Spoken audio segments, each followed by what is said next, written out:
bahwa artificial intelligence ini itu banyak subcabang. Jadi ada beberapa subcabang. Namun pada tahun 2021 itu untuk para mahasiswa jadikan artificial intelligence ini anggaplah sebagai kendaraan teman-teman untuk mencapai tujuan masing-masing.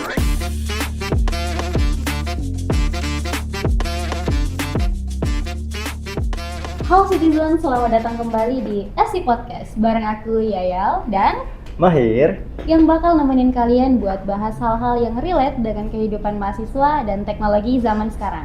Nah, di episode yang ke-36 ini topiknya relate banget nih sama kehidupan mahasiswa zaman sekarang. Kuliah di era AI, belajar lebih cerdas atau lebih malas? Soalnya sekarang apa-apa udah dibantu nih sama AI. Nah, betul banget nih. Kita sangat terbantu dengan AI. Dari ngerangkum materi, buat presentasi, bahkan sekarang tuh buat skripsi aja pakai AI. Tapi nih, apakah itu bikin kita jadi lebih produktif atau malah bikin kita bergantung nih sama teknologi? Nah, itu bakal jadi topik kita hari ini. Dan hari ini saya nggak bakal ngobrol berdua aja nih sama Mahir, tapi sudah hadir nih bareng kita seorang ahli di bidang kecerdasan buatan. Kita sambut bareng-bareng Kak Zulfikar Aris. Halo gengs. Oke, terima kasih nih Kak Zulfikar udah nyempetin datang hari ini. Gimana kabarnya Kak hari ini? Alhamdulillah hari ini baik. Oke Kak, akhir-akhir ini Kak Zulfikar lagi sibuk apa? Kalau akhir-akhir ini lagi sibuk ngembangin teknologi di Digisaurus sih, ngembangin website di Digisaurus, ngatur operasionalnya, ngehandle anak magang, juga ada beberapa penelitian terkait artificial intelligence yang sementara juga lagi turut serta bareng dosen-dosen dari kampus-kampus yang ada di Makassar. Gitu. Keren banget. Pas banget ya Kak, karena hari ini kan kita mau bahas AI nih, ngaruh ke kehidupan mahasiswa. Soalnya kayaknya sekarang tuh semua tugas kuliah nggak bakal jauh-jauh nih dari ChatGPT, Gemini atau Copilot. Kalau kita lihat kan dari perkembangan AI sekarang udah luar biasa banget, udah bisa nulis, udah bisa ngeringkas, bahkan sampai bantu bikin kita cari nih apa-apa saja yang kita butuhkan. Terus ini tandanya mahasiswa jadi lebih cerdas karena manfaatin teknologi atau justru lebih malas nih Kak? Karena semuanya kan jadi dikerjain nih sama AI. Gimana menurut Kakak? Nah, itu bisa dibilang jadi dua mata pedang ya, ada yang depan dan belakang. Nah, gimana nih terkait artificial intelligence? Nah, kita balik dulu ke belakang nih, bahwa artificial intelligence ini itu banyak subcabang. Jadi ada beberapa subcabang, namun pada tahun 2021 itu muncul generative AI yang sudah masuk di beberapa lini. Bukan beberapa sih, bahkan di semua lini sudah dimasuki oleh si generative AI ini. Semua orang menggunakan, bahkan dari UMKM, pemerintah, swasta, mahasiswa, tenaga pendidik, siswa-siswa juga sudah menggunakan artificial intelligence generative AI ini. Yang dimana dulu kan artificial intelligence ini dia hanya dibahas di kalangan perusahaan-perusahaan besar, di kalangan ilmuwan-ilmuwan. Nah, sekarang ini sudah mulai masuk di semua lini lewat generative AI ini pada masa COVID tahun 2021. Nah, pada tahun 2021 itu perkembangannya sampai sekarang itu sangat pesat nih, di mana siswa atau mahasiswa itu sangat senang menggunakan artificial intelligence ini. Nah, ini saya bilang tadi ya, kembali ke awal bahwa artificial intelligence si generative AI ini bisa menjadi pedang bermata dua, bisa menusuk kita atau bisa menjadi senjata kita, dimana tergantung dari siapa ya, tergantung dari bagaimana kita menggunakannya, tergantung juga bagaimana cara kita menggunakan etika-etika artificial intelligence yang sudah ada.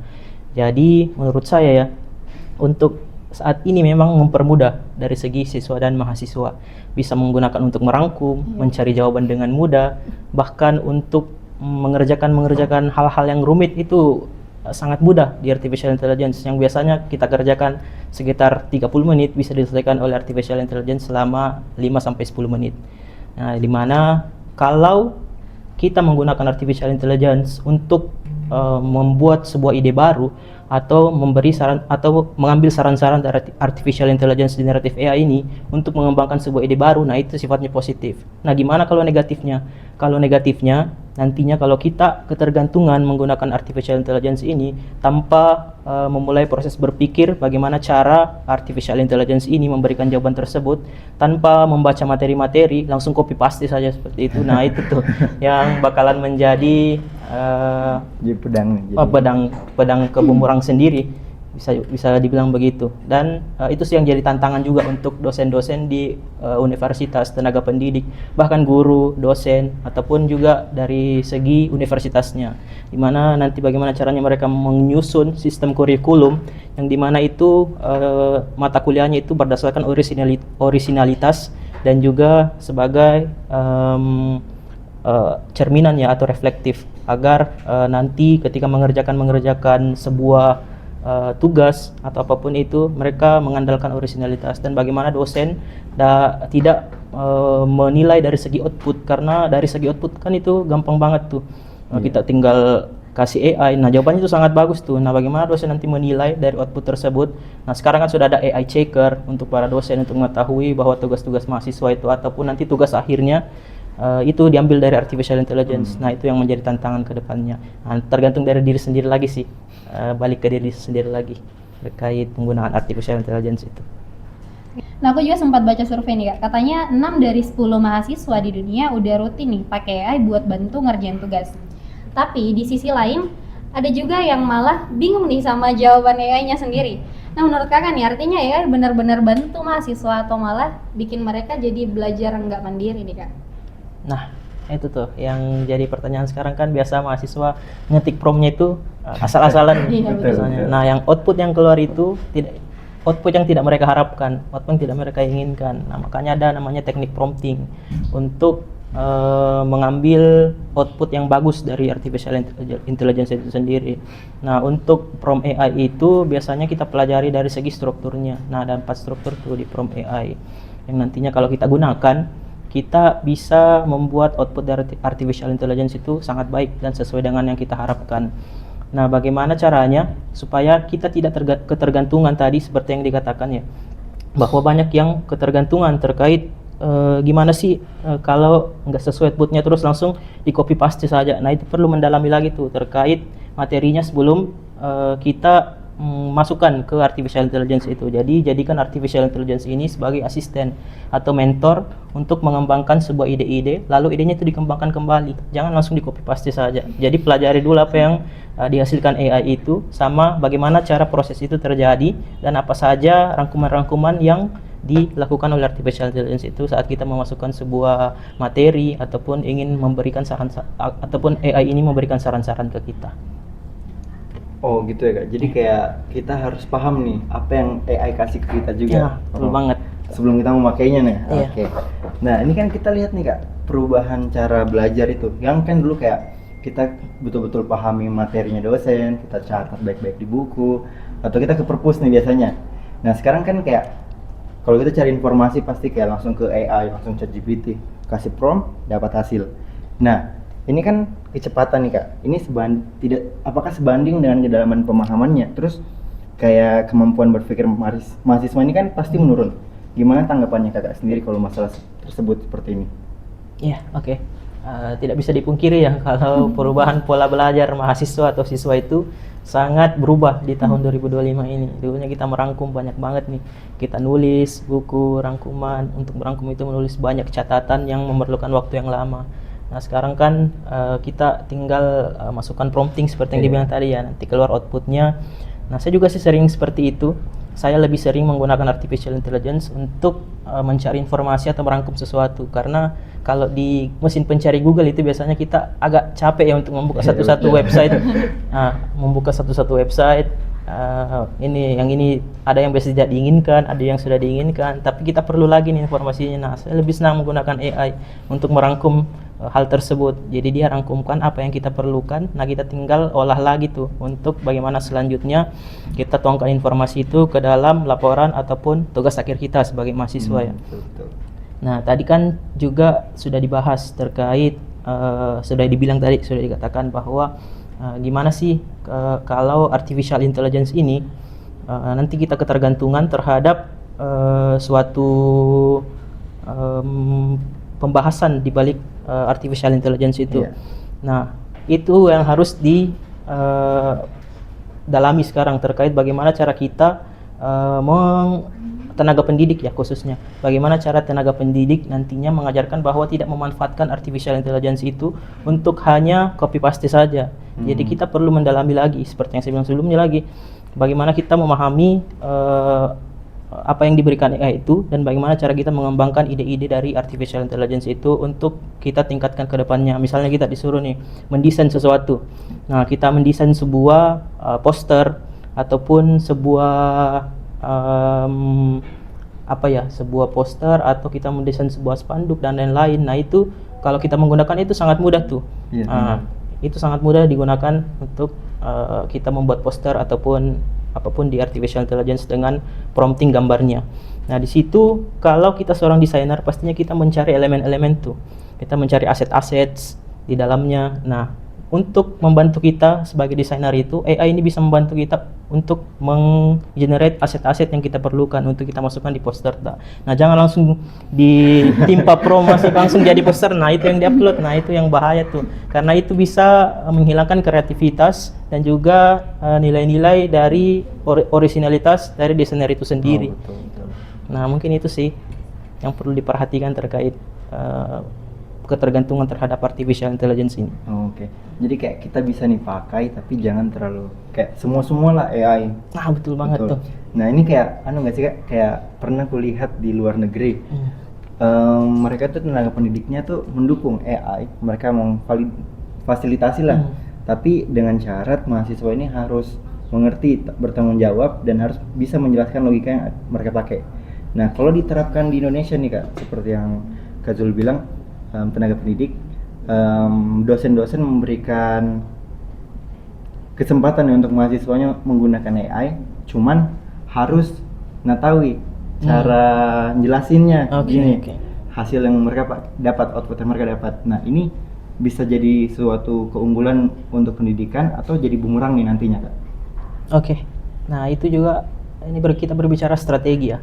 Strategi implementasi penerapan artificial intelligence untuk universitas-universitas ataupun sekolah-sekolah.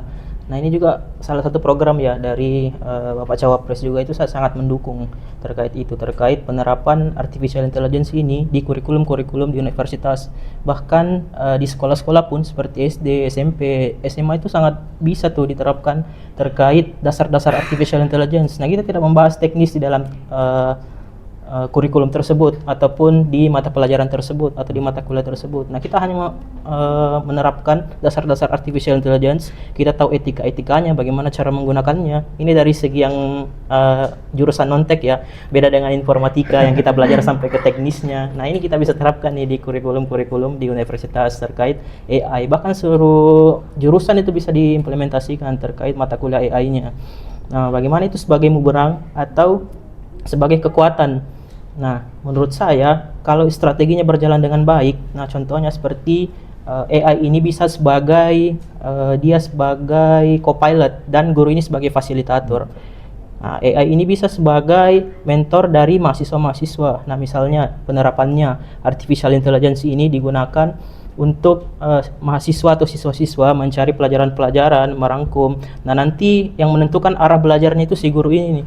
Nah, guru ini yang menentukan arah belajarnya seperti focus group discussion ataupun bisa juga bagaimana mereka menjelaskan apa yang sudah materi sebelumnya yang sudah dirangkum oleh AI dan apa yang celah dari AI itu. Misalnya ada nih beberapa yang AI ini berikan, tapi bagusnya itu kalau kita yang rangkum sendiri seperti ini. Nah, itu lebih mendalami materi tuh. Nah, kalau seperti itu penerapannya, maka bisa dibilang itu menjadi senjata tuh untuk pendidikan di Indonesia. Nah, selain itu perlu juga nih untuk tenaga pendidik atau pengajar untuk nantinya bisa mengikuti pelatihan-pelatihan.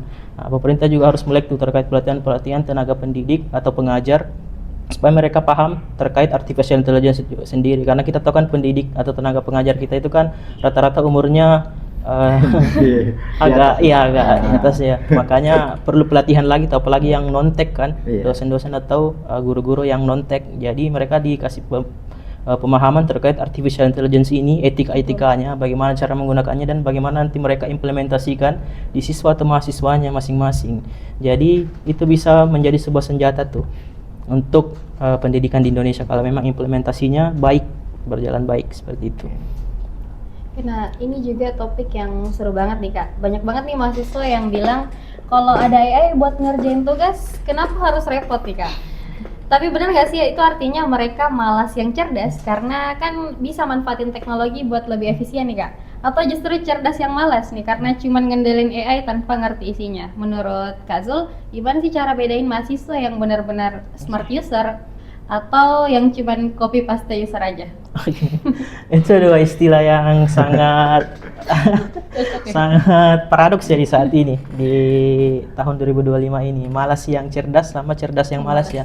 Nah, sebelum itu kita kasih definisi dulu nih terkait istilah dari malas yang cerdas itu seperti apa dan cerdas yang malas itu seperti apa. Nah, menurut saya malas yang cerdas itu orang yang menggunakan artificial intelligence untuk mengefisiensikan pekerjaannya, untuk mengembangkan kreativitasnya, dan mereka masih tetap menggunakan creative thinking atau critical thinkingnya untuk penggunaan artificial intelligence itu. Jadi dia masih berpikir begitu untuk memahami materinya. Nah, sedangkan kalau definisikan lagi cerdas yang malas itu, dia bisa jadi adalah seorang misalnya mahasiswa atau pelajar nih yang dia memiliki potensi yang besar, memiliki intelektual yang bagus, namun dia malas untuk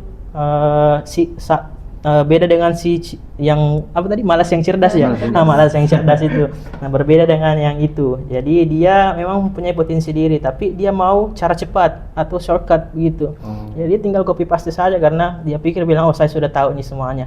Saya sudah paham terkait materi itu. Jadi saya tidak perlu lagi untuk menggunakan critical thinking saya untuk menganalisis lagi terkait hasil AI ini, tinggal copy paste saja ya begitu. Nah, itu dua istilah yang baik, yang paradoks ya, yang sangat relate sama kita saat ini.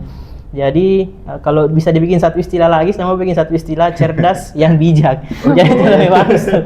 Cerdas yang bijak. Jadi kita cerdas dalam menggunakan artificial intelligence dan juga kita bijak juga dalam menggunakan artificial intelligence tersebut. Mungkin itu sih kalau dari istilah itu. Nah, ngomong-ngomong soal AI lagi nih Kak, itu kan di TikTok banyak banget kayak tips-tips nulis skripsi 5 menit tanpa berpikir atau bikin makalah nih tanpa mikir. Menurut Kakak tren kayak gitu justru edukatif karena ngerjain kan efisiensi ya Kak? Atau malah bahaya nih karena bisa nurunin kualitas berpikir mahasiswa? Oh iya, itu juga salah satu yang trennya sekarang, Iya, di TikTok. terkait bagaimana cara mengerjakan sesuatu itu dengan hanya jentikan jari, bisa dibilang 5 menit atau 10 menit.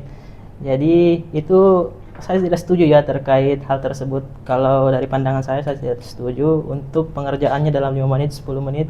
Karena biasanya kalau kita ingin mengerjakan sesuatu dengan kita menggunakan creative thinking kita, dengan critical thinking kita, dengan menggunakan potensi-potensi yang kita punya, jadi kita menurut saya itu saya tidak setuju ya terkait akan hal itu yang bisa menggenerate apapun, misalnya rangkuman, soal dan lain-lain selama 10 menit ataupun dibantu dengan AI dalam membuat skripsi yang dimana latar belakangnya itu dia copy paste semua. Nah, itu saya sangat tidak setuju akan hal itu. Nah, apa yang saya setujui? Apa yang saya setuju itu bahwa kalau artificial intelligence ini kita gunakan, misalnya kita ingin mencari judul nih sebagai mahasiswa, mencari judul skripsi akhir, atau pengen cari jurnal-jurnal. Nah, biasanya mahasiswa kan cari jurnal-jurnal tuh, dan juga cari-cari ide untuk penulisan skripsinya ataupun judulnya. Nah, saya senang tuh dengan mahasiswa yang mencari judul skripsinya dari AI itu. Nah, mereka melist tuh judul-judulnya. Jadi dia mengembangkan judul-judul tersebut dari artificial intelligence itu sendiri, tidak langsung copy paste. Jadi dia pikirkan juga bagaimana penelitian itu atau judulnya itu bisa membawa dampak baik bagi lingkungan sekitarnya ataupun di kotanya. Nah, itu juga salah satu penerapan AI yang bagus tuh untuk mahasiswa. Nah, tren-tren itu juga sebenarnya bisa membawa ke bisa menjadi petaka ya bagi teman-teman yang tidak mencerna baik, teman-teman mahasiswa yang tidak mencerna baik akan tren itu. Jadi bisa dibilang nanti kalau kita akan terus-terusan seperti itu, nanti kita akan ketergantungan terkait bagaimana AI ini dengan mudah memberikan kita jawaban, terus langsung diambil saja informasinya, tidak ditelaah lagi lebih dalam terkait yang dihasilkan AI tersebut. Nah, kita akan kehilangan proses berpikir, critical thinking kita, ide kreatif kita, bahkan efektivitas berpikir kita itu akan menurun dengan kita ambil tren itu dengan hal yang salah ya. Kita telah dengan hal yang salah dari tren itu. Mungkin itu sih menurut saya terkait tren-tren yang sedang rame di TikTok ataupun Instagram ya.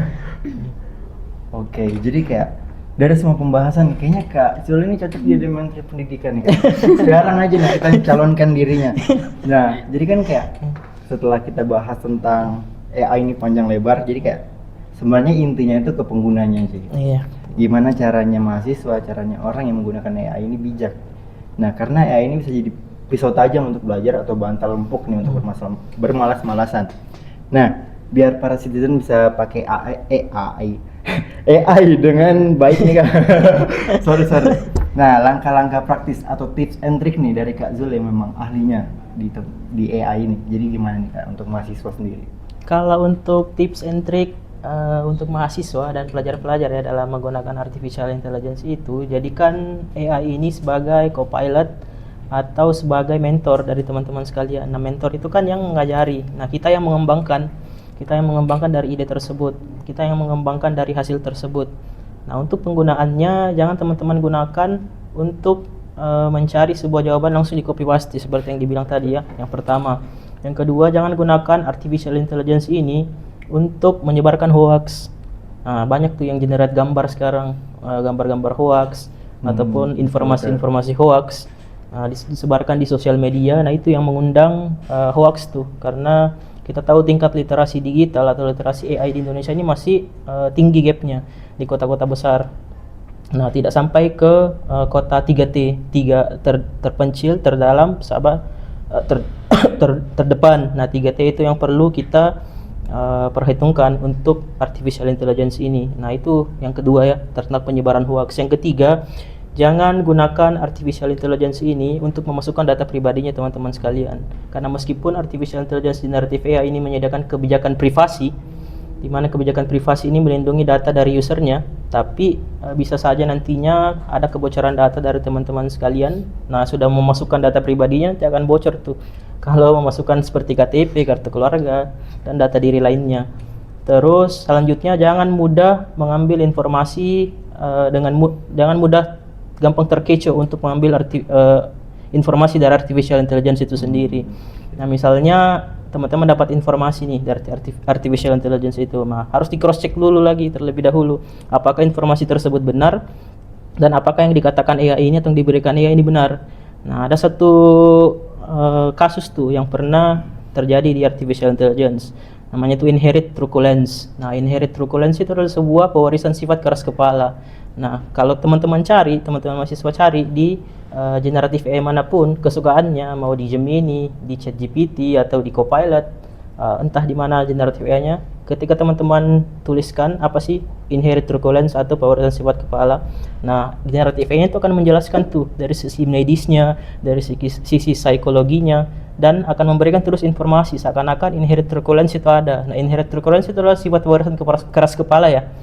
Jadi sebenarnya inherit truculence itu tidak ada sebenarnya. Jadi tidak ada jurnal yang membahas terkait itu, tidak ada penelitian yang membahas terkait itu. Namun artificial intelligence ini memberikan seakan-akan inherit truculence itu ada tuh, eksis atau sudah diteliti sebelumnya. Nah, seperti mahasiswa yang sedang diserang dosennya, jadi terus memberikan jawaban seperti yang diminta meskipun itu tidak benar. Nah, makanya itu yang saya bilang harus perlu cross check lagi terkait artificial intelligence ini, apakah yang dia berikan benar, sumbernya dari mana, dan bagaimana teman-teman bijak dalam mendapatkan informasi tersebut. Mungkin itu sedikit terkait etika artificial intelligence. Jadi ini bahaya banget ya Kak, kalau kayak gitu, karena biasanya nih Kak ada mahasiswa yang copy paste user, biasanya tiba-tiba ngomong nih kayak tolong berikan saya jurnal tentang ini. Akhirnya saya kasih nih, terus dia kan ini nggak tahu nih jurnalnya ini benar apa enggak. Ternyata yang seperti kakak bilang tadi, ternyata itu AI-nya nih yang buat jurnalnya, seolah-olah dia jadi peneliti nih di situ Kak. Jadi tolong buat citizen yang biasa melakukan hal tersebut untuk lebih hati-hati lagi seperti yang udah dibilang sama Kak Zul. Nah, ini insight dari Kak Zul nih udah keren banget. Jadi simpelnya AI itu bukan pengganti otak ya, tapi dia lebih ke bantu kita buat mikir yang lebih cerdas lagi. Nah, sekarang kita masuk ke segmen terakhir nih Kak, citizen nanya. Nah, di segmen ini kita bakal baca ini komentar atau pertanyaan dari para citizen yang udah kirim di Instagram. Oke, pertanyaannya silakan Mahir. Oke, jadi pertanyaan pertama nih dari @Najwa Dewi Larsati. Oke, pertanyaannya, apakah AI mengembangkan critical thinking mahasiswa atau justru memperlemahnya, Kak? Oke. Memperdalam critical thinking atau justru memperlemah ya? Iya. Nah, itu balik lagi tuh ke pertanyaan pertama tadi. Bagaimana kalau kita menggunakan artificial intelligence itu sebagai sesuatu untuk shortcut? Kalau kita gunakan sebagai sesuatu untuk shortcut yang tinggal copy paste saja, nah itu bisa menjadi malapetaka untuk teman-teman sekalian. Nah, bagaimana cara mengukur teman-teman menggunakan artificial intelligence itu dengan baik, dengan menggunakan critical thinkingnya? Tanyakan, refleksikan ke diri sendiri. Apakah apa yang saya dapatkan dari artificial intelligence ini dan bagaimana proses dari pembuatan informasi yang diberikan oleh artificial intelligence itu. Misalnya kita merangkum sebuah laporan dengan 2 halaman. Nah, bagaimana proses dia merangkum dari AI itu, apa-apa kata yang dihilangkan. Nah, di situ teman-teman akan menggunakan critical thinkingnya. Kenapa ini? Nah, hilangkan yang ini. Kenapa hilangkan yang ini? Harusnya masuk yang ini. Harusnya saya masuk ini. Nah, itu bisa teman-teman kembangkan critical thinkingnya. Itu bisa menjadi dampak positif kalau teman-teman mahasiswa atau siswa sekalian menggunakan artificial intelligence seperti yang saya bilang tadi, dengan critical thinkingnya, dengan ide kreatifnya. Sebenarnya banyak banget nih fitur-fitur yang bisa dieksplor di AI ini, apalagi di generatif AI bisa dieksplor gambar, video, audio, bahkan teks juga itu sudah sangat baik dalam memberikan jawaban sekarang. Jadi mungkin itu sih teman-teman sekalian, kalau memang mau menggunakan artificial intelligence, gunakan juga critical thinkingnya untuk melihat apa hasil dari AI itu dan bagaimana cara teman-teman mengembangkan hasil dari artificial intelligence itu. Oke, jadi kayak bisa jadi kekuatan untuk mahasiswa, bisa juga jadi lemah nih karena sesuai penggunanya sendiri. Iya, itu bisa jadi seperti bilang tadi, pedang bermata dua. Nah, tergantung teman-teman mau buatkan pegangan untuk menjadi senjata atau tetap membuat pedang itu tetap bermata dua, seperti itu yang bisa jadi menusuk teman-teman dan bisa jadi menjadi kekuatan teman-teman sekalian. Oke, betul banget. Oke, jadi pertanyaan kedua nih, Kak, dari @absen_114. Ketika mahasiswa kebanyakan nih menggunakan AI, sampai-sampai kan ada yang curhat nih di AI juga. Gimana itu tanggapannya? Aduh, sendiri nih, aduh mereka curhat nih, aduh privasi ya. Iya sih, nah, itu salah satu, kalau saya dengar itu saya ingat film Her. Pernah nonton Her tidak? Yang dia jatuh cinta dengan artificial intelligence.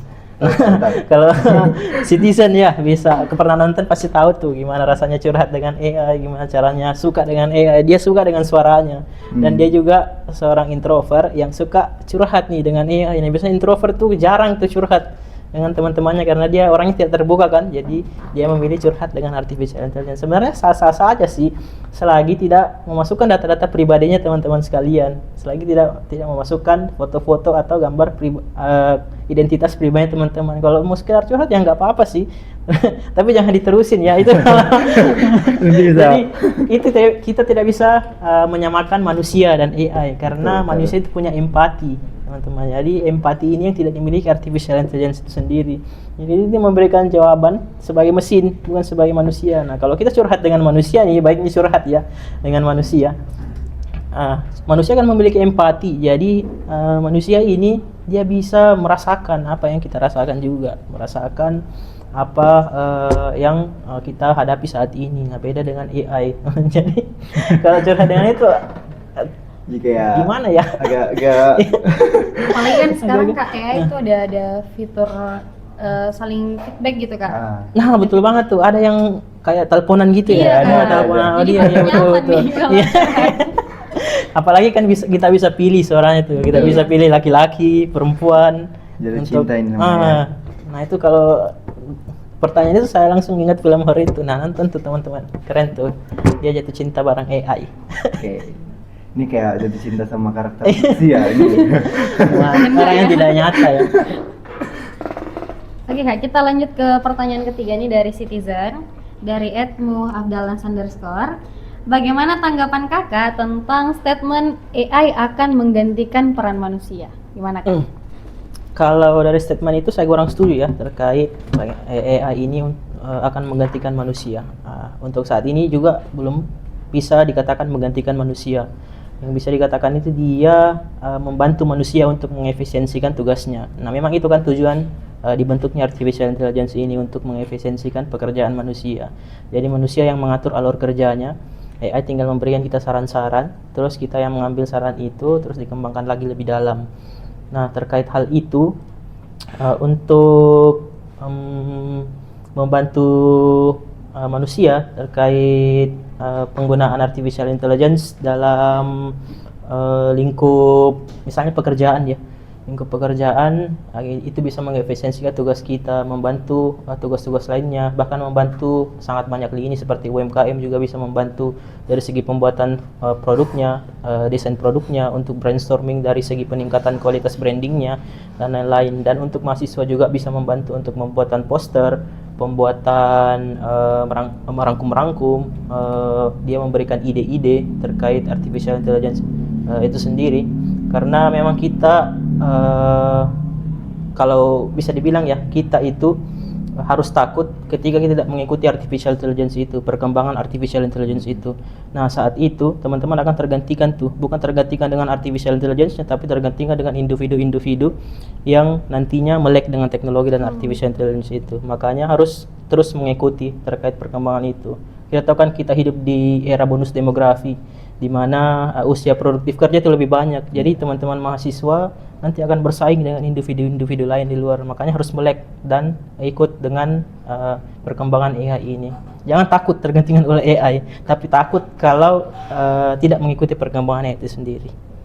Oke. Oke, jadi obrolan hari ini seru banget sih Kak, karena kita belajar banyak insight baru yang dipelajari soal AI dan mahasiswa di zaman sekarang. Sebelum kita tutup nih Kak, mungkin Kak Zulfikar bisa kasih sedikit pesan atau saran nih buat para mahasiswa yang lagi berjuang di era yang serba AI ini. Iya, oke. Untuk saran terkait di era digital ini di tahun 2025 ya.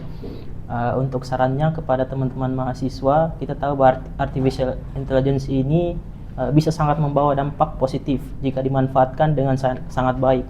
Jadi untuk para mahasiswa, jadikan artificial intelligence ini anggaplah sebagai kendaraan teman-teman untuk mencapai suatu tujuan masing-masing. Jadi teman-teman yang mengambil kendali dari kendaraan tersebut, mau dibawa kemana, tujuannya kemana.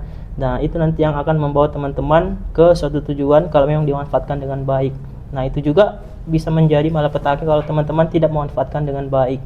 Itu akan membawa teman-teman ke jurang terdalam yang dimana teman-teman bisa jatuh kalau kendaraannya oleng. Jadi teman-teman yang tahu nih tujuannya, tujuannya kemana, artificial intelligence itu kita bawa kemana, kita paham etikanya, dan soal implementasi dan strategi tadi yang sudah saya katakan, kalau memang itu diterapkan di pendidikan Indonesia saat ini, itu sangat baik ya. Karena kita tahu literasi digital di setiap kota itu beda-beda, literasi teknologi juga itu di setiap daerah itu beda-beda. Nah, untuk implementasi AI yang merata ke seluruh masyarakat itu bisa tadi dengan cara menambahkan kurikulum dari sekolah ataupun dari universitas di seluruh Indonesia, dan juga tentunya akses internet yang ditingkatkan untuk setiap daerah agar seluruh siswa ataupun mahasiswa ini dapat mengakses artificial intelligence ini, yang dimana fokusnya itu memperluas akses internet di daerah 3T terdalam, terluar, dan terpencil.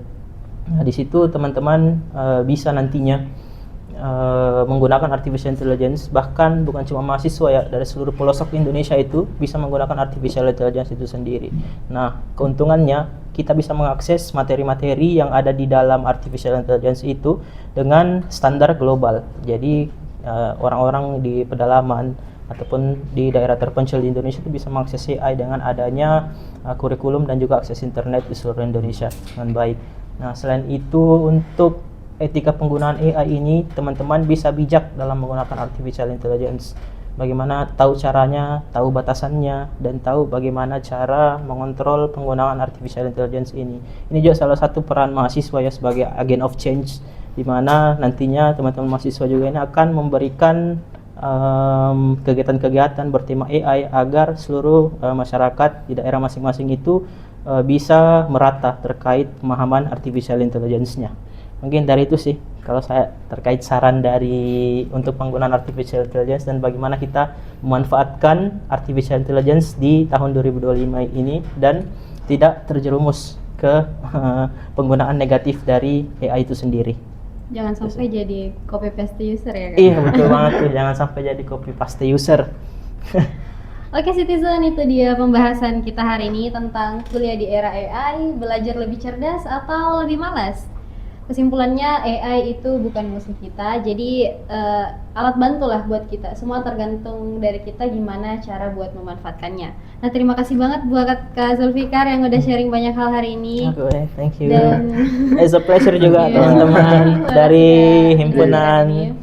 mahasiswa Sistem Informasi UIN Alauddin Makassar. It's a pleasure sudah diundang di sini dan berbagi pengetahuan terkait artificial intelligence itu sendiri. Semoga bermanfaat. Amin.